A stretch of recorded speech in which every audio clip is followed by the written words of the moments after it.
High court থেকে শুক্রবার স্বস্তি মিলতেই তৃণমূল কংগ্রেসের সাসপেন্ডেড বিধায়ক হুমায়ুন কবির বাবরি মসজিদের শিলান্যাসের প্রস্তুতি খতিয়ে দেখলেন।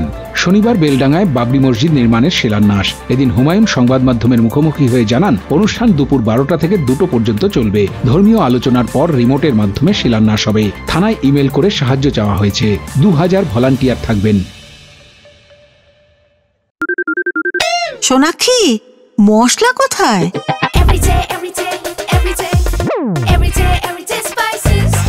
এভরিডে মশলা, দেশের স্বাদ। তিনি আরো বলেন, 17ই ডিসেম্বর বিধানসভায় স্ট্যান্ডিং কমিটির বৈঠকের পর বিধায়ক পদ থেকে ইস্তফা দেবেন তিনি এবং 22শে ডিসেম্বর নতুন দল ঘোষণা করবেন। সব মিলিয়ে টানটান উত্তেজনা রয়েছে মুর্শিদাবাদ জেলা জুড়ে।